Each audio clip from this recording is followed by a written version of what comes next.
সবাইকে আমাদের আজকের দাওয়াত ব্লগে ওয়েলকাম জানাচ্ছি।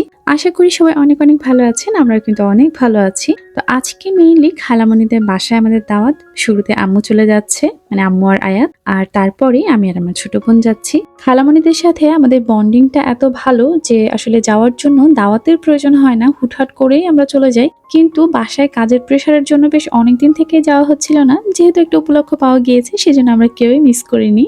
সকালবেলা সবাই মিলে হাতে হাতে কাজগুলো তাড়াহুড়ো করে সেরে খালামণিদের বাসায় এসে শুরুতেই পেয়েছি তেলপিঠা। তো অনেকদিন পরে তেলপিঠা খেলাম, বেশ ভালো লাগলো। আর খালামণিদের বাসাটাও একটা মানে আমার মনে হয় যে পারফেক্ট একটা গ্রামীণ বাড়ি থাকে না, অনেকটা সেরকমই। বিভিন্ন ফল ফলাদির গাছ, গরু, ছাগল, হাঁস, মুরগি সবকিছু দিয়ে ভরা। আর এই যে যেটা আমাদের বাসায় নেই সেটা হচ্ছে এইরকম একটা সুন্দর পুকুর, যেটা খালামণিদের বাসায় আছে, এবং এই পুকুর থেকে মাছ উঠালে আমাদের বাসায় পাঠিয়ে দেয়। যেহেতু দাওয়াতটা মেইনলি আমার ছোট ভাইয়ের শ্বশুর বাড়ির কিছু লোকজন দাওয়াত করেছিল, সেই জন্য আমাদেরকেও ডেকেছে। তাদের জন্য অপেক্ষা করছিলাম যে আসলে সবাই আসলে একসঙ্গে খেতে বসবো। তো ফাইনালি এখন দুপুরে খাবারের পালা। তো খাবার দাবার শেষ করে আমরা একটু বাগানের দিকে চলে এসেছি, কারণ এই দিকটাতে বেশ বাতাস আছে আর বাগানটাও একটু ঘুরে দেখছিলাম। খাওয়া শেষ করে আমরা কিন্তু খুব বেশি দেরি করিনি, বাসায় চলে এসেছি, কারণ বাসায় এক গাদা কাজ জমিয়ে রেখে গিয়েছিলাম। তো সবাই অনেক অনেক ভালো থাকবেন। আজকের মতো বিদায় নিচ্ছি, আল্লাহ হাফেজ।